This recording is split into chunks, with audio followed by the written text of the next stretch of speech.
Good morning, good afternoon, good evening, wherever you may be tuning in from. I am back with Jason. We are basically looking like ketchup and mustard today, Jason. I like it. What's your shirt?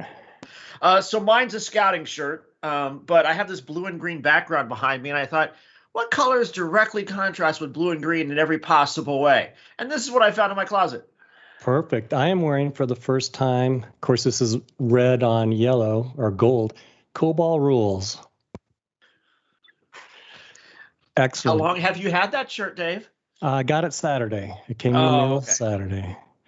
All right. And speaking of where you might be tuning in from, and good day, good afternoon, good evening, do please drop in a comment about where you're joining us from. If you've seen this before, you know about our world map. I am in Colorado. Jason's in Texas. Producer Mark is in Georgia. We've got Alina over in Romania, and we already have Kenya Nice. representing from South Africa. Thank you very much for that. And do continue to chime in where you're from. And of course, ask any questions that you may have, make any kind of comment that you may have, and we'll check back in on this in a little bit. So, Jason, today is the third and final part of our most recent research foray. I kind of feel like we're a research house in some regards, but we're not. We make backup software too. And so this day is going to put a button on our SMB or midsize enterprise research. And in particular, we want to focus on one specific angle. Why don't you take us through that? Yeah, so for this one, so normally most of the research that we do is almost always enterprise, which is 1,000 users or up, or commercial, meaning between 250 and 999 users. But we really wanted to understand in this next piece of research what's going on in mid-sized businesses. So we picked organizations between 50 and 250 employees. Now, the fun part there is it's all unbiased data. We took a little bit smaller sampling, so about 400 folks, and we did 200 in the North America market, and then 200 mid-sized organizations in the Western European market. And so just trying to really look at the differences between them. We started off with what are the major trends that they were looking at, and then the next week we were looking at what's actually affecting their buying patterns and where the cloud was going to fit. And this week, and this one's actually really close to my heart, we're looking at the role of the partner for the SMB. And, Dave, I've been in the space 31 years. When I first started, I was at a partner. Mm. Right. And I was, I was at a VAR, and the companies that we worked for, our clients were, doctors' offices and accounting offices and lawyers and then some small manufacturing places. And their staff was predominantly made of somebody who is now the IT director or IT manager, who a couple years ago was just the guy who happened to know Office better than anybody else. Right. They kind of grew into that role because they were technical. Mm-hmm. And so when you talk about, okay, hey, I got to deploy a new server or new print servers and queues or networking or whatever that was, they hired a VAR, right? It was an extension of their IT expertise. And so fast forward 30 years later, let's find out what the VAR and also the MSP, two very different kinds of partners, what they're doing for mid-sized organizations today. Awesome. And so with that, maybe let's tee up our first slide. VAR, I feel like we always have to define acronyms just in case, but value-added reseller, partner, in other words, is how I would think of it. But to your point, Jason, it's a partner, but a partner that doesn't just deliver the SKU fulfillment, let's say, right? They have capabilities that they bring to the table from a consulting, advising, et cetera, kind of a perspective. Yeah, and I think if you're going to try to stereotype the VAR, I would say think of that traditional, they have an office within, 15, 20 minutes of you. They have on-site people they would come out and bring, and, they're the ones who, the sales guys meeting you for lunch once a quarter. The SC comes out every time that there's deployments to be done, so it's more project-based. This is where you get your servers. This is where you get your software licenses. This is probably where your troubleshooting comes from. Truly an extension of your IT organization. That was the question. Let's look at the answers. So if we can kind of pop this up really quick, we actually asked two different questions for the VARs. One was before the purchase of backup, what are they really involved in? And then after you purchase the backup solution, What are they involved in there? We do actually find, and again, we asked folks on both sides of the pond this question. For the most part, I thought it was really interesting. On the left-hand side, looking at those, and they're stack ranked, but look at the lowest one. So I guess the right-hand set of data of the left chart. That's not confusing at all. But the option is 44%. The least likely thing that the VAR does is recommend options. And it's surprising to me because 30 years ago, that was also true, right? So when I was at a VAR, we were a Cheyenne house, or we were a palindrome house, or fast forward, we were a Veritas shop or a Commvault shop. Fast forward another decade, or a Veeam shop, or still a Commvault shop. I mean, there's most VARs tend to say, look, I'd love to tell you what I think is best. And oh, by the way, if you really don't know, then I'll go ahead and recommend some other options for you. And I think that's interesting in that was the least likely option to be had. The things that were more likely, yes, they're going to help with pricing. Yes, they're going to help with renewals. Yes, they're going to help with actual purchasing.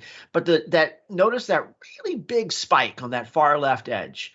Interestingly enough, in the US, it seems like VARs are much more involved in actually product evaluation. So what I think this tells us, Dave, is that more and more mid-sized customers are self-educating. They're picking what they think they want, and then they're going to the VAR and saying, help us prove it, if you're in the US. And then either way, once we've decided that we want it, help us with the actual acquisition. Which I think is interesting from a dynamics perspective. Yeah, it is, because I think a lot of people, they hear partner and they think, oh, okay, the VAR has built up a practice, to your point, and they're just going to come and give me that cookie cutter opinion, no matter what my specific requirements might be. And yet what we see here is something that indicates very much to the contrary, that that's not how people are engaging partners. That is actually not what the partner is typically fulfilling, at least in this mid-size enterprise space for the US and Europe. But product evaluation, we always look for commonality, and then the opposite. We look for where's there something divergent. Well, literally the leftmost piece of this slide, if you look at the US component, how it jumped up, I mean, it's really about a 50% variance compared to EMEA when it comes to product evaluation. What are your thoughts on that? So I think two things kind of come into that fray probably. One, if the VAR is doing what the VAR ought to be doing, remember the V and the A is value add, right? I want them to actually be an extension of my IT team. If that's true, then they understand my environment almost as well as I do. Right. And so, yes, they ought to be part of the evaluation process in order to be able to make sure that they're getting what it's supposed to get to. I think the other thing that you're going to see, though, especially in mid-sized organizations, is there is an interest, and it's not in this survey, but it's in another piece of data around that appliance form factor. And you don't get to evaluate an appliance form factor unless somebody actually drops kit on your door. And by the way, that appliance form factor is actually more sought after as consideration in the U.S. market than it is in the other markets. And so it doesn't surprise me. I think a large portion of that spike in the U.S. is, hey, I'd like to try one of those shiny boxes with the blinky lights that says it'll do backup for me. And you're going to need a VAR to get that done. Yep. And I see we've got a comment from Ryan as we start to tee up the map here. Ryan says, things apparently haven't changed much in 30 years. And, it's funny because you could argue, or at least posit a pro and a con statement on that. Meaning, on the one hand, you can think of a lot of things that have changed. On the other hand, a number of things have not. Now, this is one of those things that have not. As we've seen from our other research, Jason, a continued focus on needing to strive for greater backup success rates and reliability, unfortunately, remains an ongoing challenge. But let's tee up our world map here. I think we've got about 10 different countries now and a number of states. So mentioned Kenya. We also have India, Germany, Senegal, Tunisia, Lebanon, Australia, Mexico, and we also have some. Let's see, we have San Francisco. So, of course, that's California. We do have Indonesia, if I didn't mention them before. And Australia's in the house. Wow, yeah, that always makes a nice big green patch, so we appreciate that. And pretty good coverage here towards the central portion of the Americas. Nice. And we've got Florida, I see, as well. Yep. Or depending on your point of view, South Texas, whatever you want to say. So let's hit the right side, meaning the different question. If the previous one was about the sales cycle, the next one is around, I call it daily operations, but the operational cycle. What struck you here, meaning this post-purchase results? Yeah, so I think there's something really, really interesting. So when you look on that right-hand side of data, what you're looking at is where's the VAR involved after the sale. And what you see is there actually is the first four bands are what I think of as operational activities, right? Remotely monitoring, deployment of components, defining and managing backup jobs, and recovery tasks. Those are ongoing. Everything's working well kinds of things. And I think it's interesting that in all four of those categories, the U.S. Customers are leaning into the VAR more often than their European counterparts. Contrary to that, the one on the right, when stuff isn't going well, right? And here you see the Europeans are leaning more in than their American counterparts. So what I think you're seeing, and this is just one way to kind of lens this, but in my lens, what I think that means is if Midmarket IT Pro, if you partner with your VAR ongoing to help you with monitoring, to help you with jobs, to help you with deployment, etc., you'll have less things to fix. Right? So if you're more proactive and because the thing is remember, a general IT pro, they're not focused on backup. They just want it to work. Right? And so when something happens, it doesn't work, they don't see it very often, which takes them forever to solve it. As opposed to a VAR, someone who lives and breathes backup, they see this every week somewhere. Oh, I know how to fix that, and it's done. If you get a VAR in as part of your operational practice, then you're going to have less support problems. I think you're also seeing that when you see the propensity towards outsourcing in higher and higher degrees. So that's how I take that. Yeah, what's interesting to me is, again, I always look at the variance. So in between the 150-ish US and 150-ish European responses, the biggest deltas are on the left-hand side, meaning the remotely monitoring, and then on the deployment aspect, a little bit higher in the US compared to Europe. Europe, when I see things at 50%, it basically says half yes and half not. So half of the people in Europe are expecting certain things from a VAR, and the other half are just going to go and, administer the solution themselves. But to your point, then that leads to maybe a downstream effect of, well, now I'm going to need to get help troubleshooting, as an example. Did it strike you, though, Jason? I'm kind of leading the witness, but I actually thought deployment assistance by the VAR might be higher. It's 60% in US. Thought it might have been a little higher. It's only 50% in Europe, and definitely thought it would be higher there. Yeah, and I wish we could cut this by what is their consumption factor, right? So if it's an appliance, I think it's mostly more of a turnkey. If it's a cloud-based offering, we're going to look at cloud services in just a few seconds. That might feel a little different, but yeah, I would have, in fact, one of my best VAR jobs ever was I'd go and deploy, the new Windows or the new NetWare server OSs, and the next thing I did after I deployed the server, I deployed the backup solution that goes along with it. Right. And so I think I would have expected to see more of that. The other thing that you might want to think about, though, is remember that in the mid-sized market, they tend to keep their stuff longer. Yep. And so you don't see quite the dynamics of production, which means you don't see quite the dynamics of changing protection. I think you're going to see more of that. Go check out last week's episode. The propensity and the desire of SMBs to be changing backup solutions in the next 12 months, strangely and inordinately high. I think we're all coming out of COVID and saying, what I've been hanging on to too long. I got to do something better. So, and that should actually see a spike in the pre-sales and the post-sales parts of that as they embrace more modern forms of data protection. Yeah, exactly. Going to get a haircut, going to replace the server, might replace the backup software. Interestingly enough, I'll go a little bit off script, but I was chatting with the industry analyst, I think it was, just literally last week.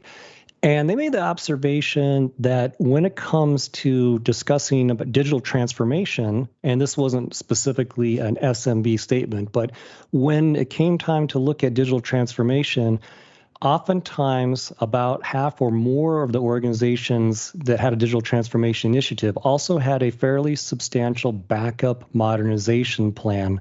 So I think there is evidence to suggest, Jason, exactly what you said. People are coming out now, whether it's from economic uncertainty, obviously other kinds of global concerns and uncertainty, but now they have to go and address what maybe was so woefully lacking for some time.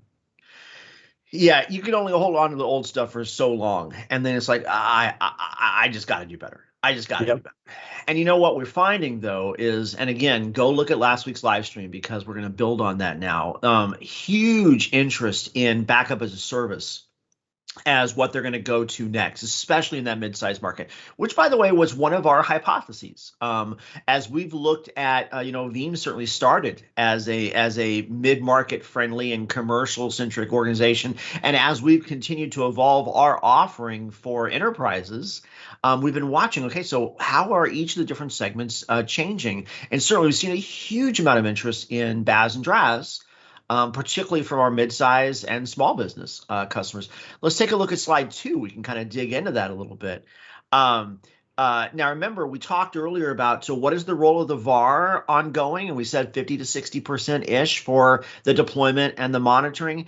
When somebody says they're going to go cloud, take a look at the numbers on the left-hand side. When somebody says, I want to go cloud, what they're really saying in many cases is, I want to get out of the business of babysitting my backup server.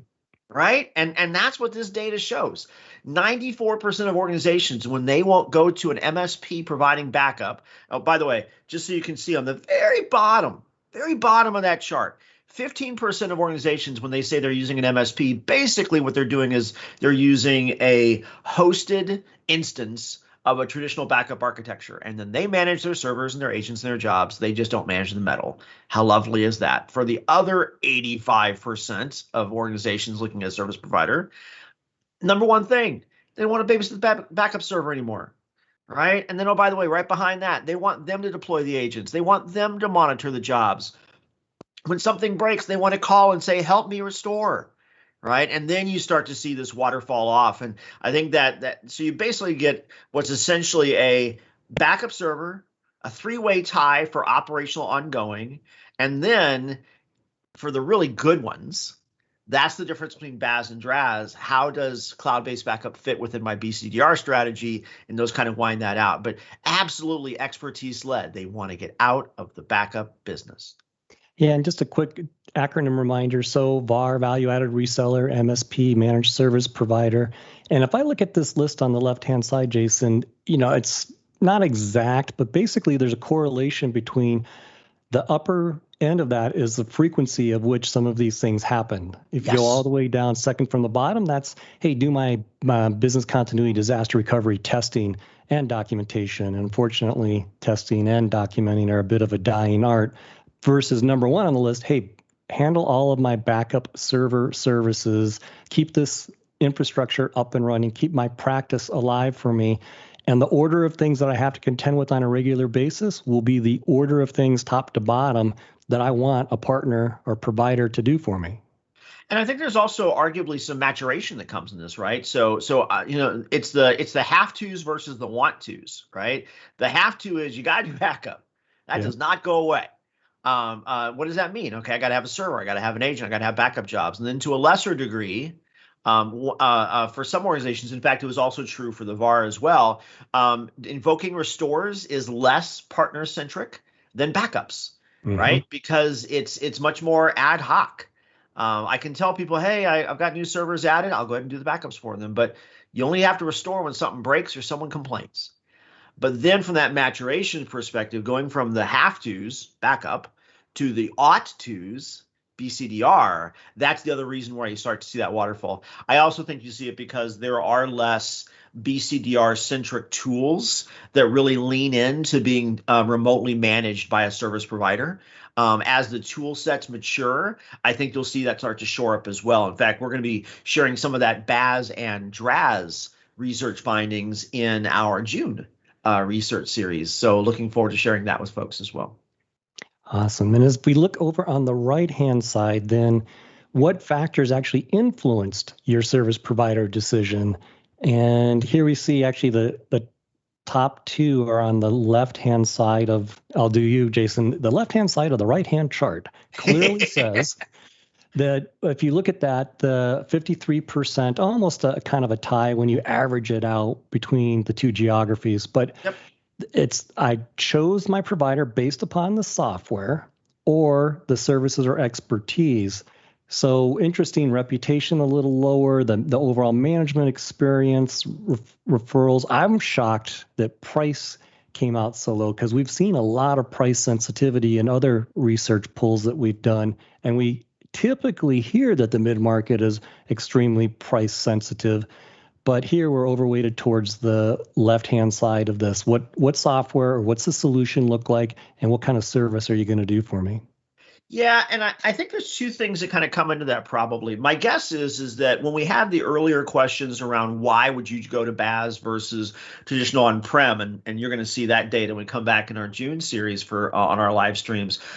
Price and economics absolutely is one of the top drivers for why you went to BaaS. Right. What the chart on the right hand side, though, is saying, OK, you decided that you want to go BaaS. What helped you choose which BaaS provider to use? And so what I think you're seeing is that the question of price is already solved when they say I'm going to go cloudy versus on-prem. How you choose starts coming into other esoteric factors that come out of that. What I don't want to see, and I haven't looked at the data for this yet, is does that mean that BaaS is commoditized, right? Because then price doesn't become that much of a variance because there's just not that much sway. So I haven't looked into that part of the market.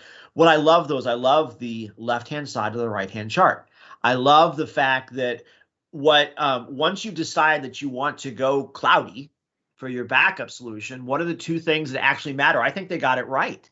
One, what are the capabilities that I'm still going to get, right? So and capabilities are based on the software that the MSP offers. So I still need what I need, even if I'm not running the servers for it. So I love that.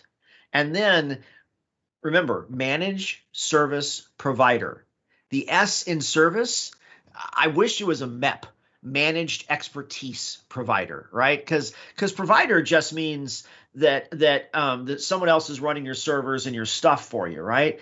I love the expertise. I want someone smarter than me running this process for me. I want out of that business, right?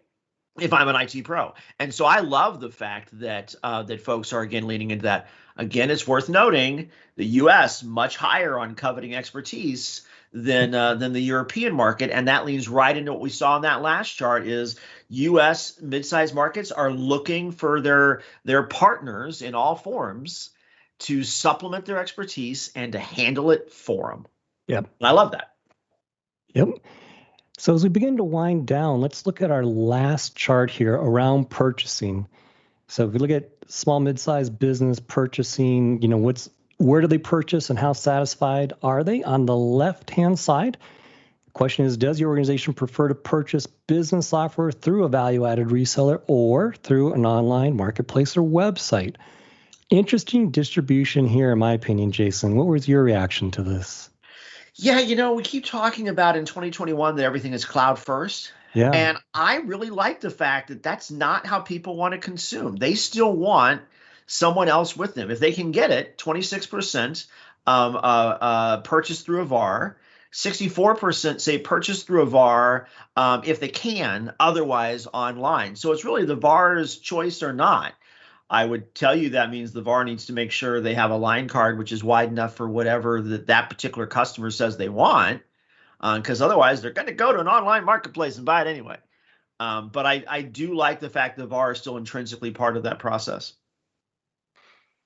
Yeah, and not much distribution difference over here on the left-hand side between the two geographies, but we do start to see some separation differences in terms of satisfaction. So I would have not guessed that we would have seen our leftmost result on our rightmost chart, meaning the completely satisfied. I would not have expected US to be substantially higher on the completely satisfied as compared to Europe. Honestly, I think there's two ways you can look at this. One, because we saw in the last two sets of charts that U.S. mid-sized organizations tend to lean into their VAR more for expertise, they might be getting better outcomes, and that's going to raise their SAT, right? That's one way to look at it. The other way to look at it is, frankly, and I have found this for the 3 decades, honestly, and I know this is an overgeneralization, I think Europeans have a higher standard of what great looks like. When in many of the markets that I've sold into, like when I was at Microsoft, they were doing clustering before other folks were doing clustering. They were doing multi-site before most folks were doing multi-site. I kind of think in some cases, some of the European markets, especially when they're self-educated and they're choosing their solutions, might have a higher standard of what great should look like. And what they're seeing on these charts is not always showing that way. But again, because the partner's not as involved throughout, they're probably not getting as good of outcomes, which means they're not as delighted with what they've got. So I think it's two sides of that same coin. Yep, good point. Got a question from Titus, Jason, and Dave. Any comment on the trends or role of VASPs? So VASPs is a Veeam term, means Veeam Accredited Service Providers. So Veeam, we don't have services ourselves. We have accreditation for providers that can offer services, as well as a whole host, actually over 27,000 Veeam Cloud service providers. I can't help but give a quick commercial, so you give a commercial too, Jason. Our colleague in product strategy, Anthony Spiteri, he and I are going to be having a session at Veeam next week around service providers. And I think you should give a quick commercial for your sessions too, because it's going to be actually very much like what we've been doing on these LinkedIn series, meaning it's going to be data-driven. Yeah, so I've got 2 sessions at Veeam, and it's actually a 2-parter. So they didn't give me 1 hour where I could do a top 10 list. So they gave me 2 half hours. I'm doing a top 5 on each. Nice. But it really is, I'm combining DPR, Act 2, BAS and DRAS, and SMB sentiment. Over 5,500 respondents between the 4 surveys to look at 4 really large macro trends. I want to honor Titus's question note. As far as the VASPs go, remember, in my mind, the best part of any MSP VAR experience is the expertise. Yes. What is a VASP really about? Expertise, right? They are the best of the best. It's the difference between military guy. It's the difference between infantry and special ops, right? Specialized, focused, high expertise, tip of the spear, and nothing but props to the VASPs on that perspective. Yeah, and since we did mention Veeam should tease ahead that 1 week from today at this time, Jason's going to get some time off for good behavior. So he'll get released out into the wild for a couple days, and we'll have Corinne Bassett and our colleague David Hill in, along with myself. We're going to chat about Veeam and as well as any Q&A that you may have around this virtual event, which starts next week. It actually will be the day after we air, meaning Tuesday. In the Americas, it'll be a 2-day event, the 25th, the 26th, and because of the time zone difference in APJ, it'll be the 26th and 27th. So definitely encourage you to register for that. If you've seen any of the social out there, you can actually register to win a pair of sneakers. I've got one of them behind me right now, but you can, let's see if I can point out to it. There it is. There it is. There it is. Oh, you can Those win are some one. Good-looking shoes. They are good did looking. my podcast yesterday in them, and they were awesome. They're good. Yeah. Yeah. And if you win 2 of them, you can get a right one and a left one. So that's something to consider too. Otherwise, you're walking in a circle. Yep. So with that, we will wind down. Thank you very much, everyone, for your participation and your questions. Stay safe, stay positive, and we'll see you on the next stream. Bye for now. Bye-bye.